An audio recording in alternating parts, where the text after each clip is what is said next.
Hello viewers, and welcome back to the channel.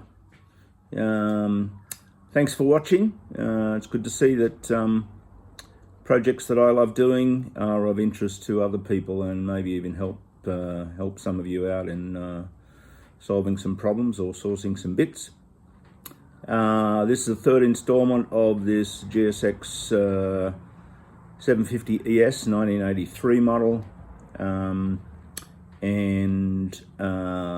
Hoping in this episode to get it up on its wheels. I have spoken to the local motorbike shop, and the tyres are in, so they just need to be fitted, and so I'll go and pick them up possibly tomorrow, and the chains should be there as well, so we can get this thing up on its wheels, which will make it a lot easier to work on and move around. So let's continue cleaning bits and pieces and slowly putting this back together and solving this massive jigsaw puzzle. Let's get on with it. Right, so a few more things achieved yesterday. I mounted the ignition switch. So that was fairly simple, gave that a bit of a clean up. The only issue with that is that down in here there's a little flap that's supposed to close up with a spring loaded sort of flap to keep the rain out. That's just sort of flopped in position, so it looked a bit difficult to pull apart, so I think I might just leave that.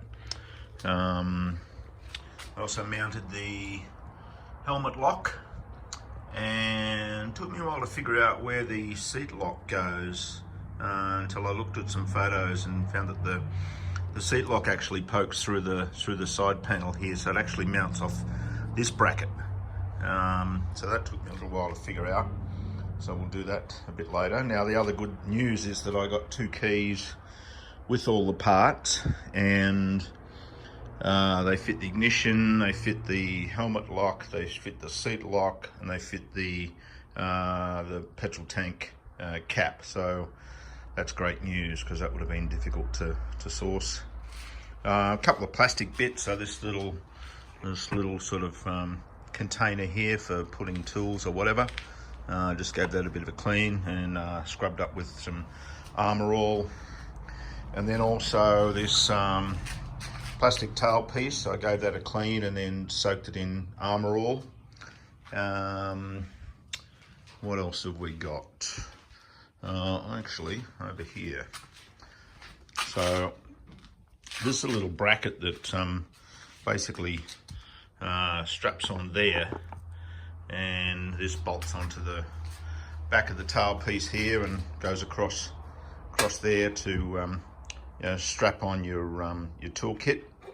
Now there is supposed to be a little metal bracket here which the other side of this rubber strap clips onto, and I don't seem to have that, but that'll be a fairly easy thing to make. Just make that up out of a bit of metal. And a few other bits. So the petrol cap, I gave that a sandblast and paint.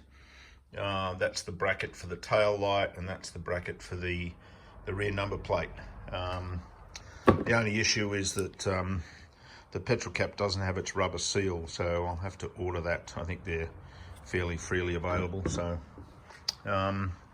let's bolt some of those things on. So those bits are now on. Let's see if we can make one of these little brackets for this this tool strap. I've had a bit of a look online at a photo of one, so fairly straightforward. So that's about 20 minutes work out of a bit of gal sheet. I'll give that a quick spray and then they can go on the bike. It's all painted up now and installed. A bit loose, but I guess you're supposed to have a toolkit under there. I'll have to see what we can find. Next job I want to tackle is this tail light. Looks in pretty good nick, no cracks and things. Whoever took it apart put the fittings back on, which is really good. There's some extra wires on here which I presume are the blinker wires, so I'll cut them off initially I may need to use them to extend the aftermarket blinkers that I've ordered. So let's give that a clean. Actually, on closer inspection, somebody has joined these two wires just by twisting them together, which I think is the earth for the brake and tail light and the number plate light. So we'll let's solder that and put some heat shrink around it. Right, so here's the wiring loom that I received. Looks in pretty good condition. I think I'll go through it, connector by connector at some stage, but I want to get that metal panel off there and give that a clean and a paint, and then mount that on the frame, and then we can work through the wiring loom later. But basically, yeah, sort of up here is the instrument panel and ignition switch, a couple of horn connectors. This one up here is headlights and front indicators. Down here, various connections to blinker boxes, regulator rectifiers, that sort of thing. This here is the side stand switch that I thought we had, so that's good. Here's all the CDI, regulator rectifier, starter relay, fuse box, that sort of thing. And then the cable that goes out to the tail lights, brake lights, that sort of thing. So, as I say, looks in reasonable condition, but I'll go through it and give it a good clean up and replace any connectors that need replacing, give them a good clean, and then run that through the chassis at some point. Here's a few more bits that I've sandblasted and painted. This is the electrical panel that holds all the CDI and the regulator and the starter solenoid, etc. And then obviously these are the horns. I thought I'd be safe sandblasting these horns because they seemed completely sealed, but after I'd sandblasted them, there was sand inside, and they weren't really working that well until I noticed that there's actually a couple of holes at the bottom. So, but I put some compressed air through there, and then sprayed some electrical contact cleaner, and they seem to be working reasonably well now. So, tip for young players. Right, so that's the horns installed, and also the electrical panel there. It has this little rubber hook thing, which on some bikes are used to actually clip the side covers on, but these ones pop on with these things, so I'm not quite sure what that's for, but anyway, I guess we'll find out as we put it together.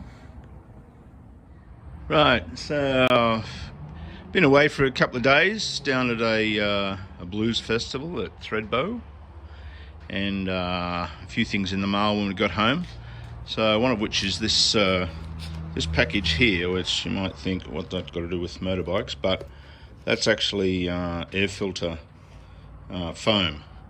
So I've looked at replacing the air filter for this thing, and they are available, but they're very expensive, and there's none in Australia. So I was just thinking, well, I'll just buy some of this and just make it. So thought I'd buy a little bit extra, which sort of evened out the shipping costs a bit. So that's for a future episode. Also got some indicators or blinkers, whatever you want to call them. Now these are aftermarket.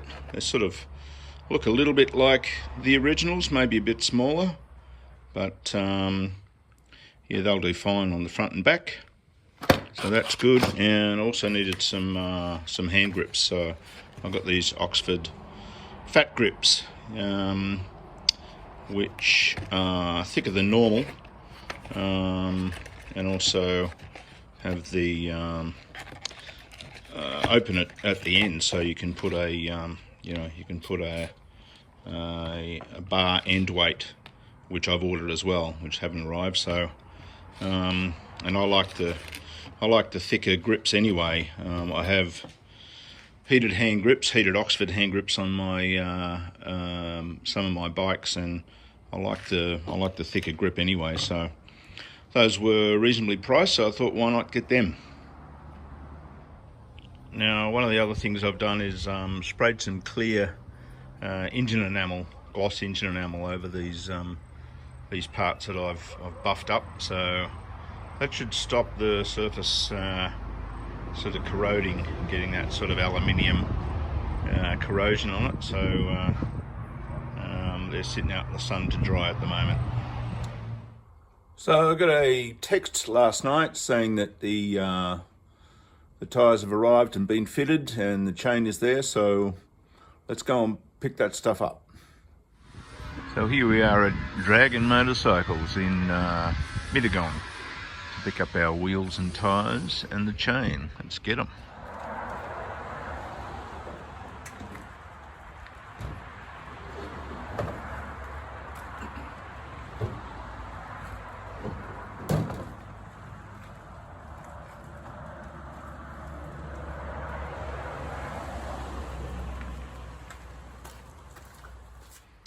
Right, so we finally have our wheels and tyres back.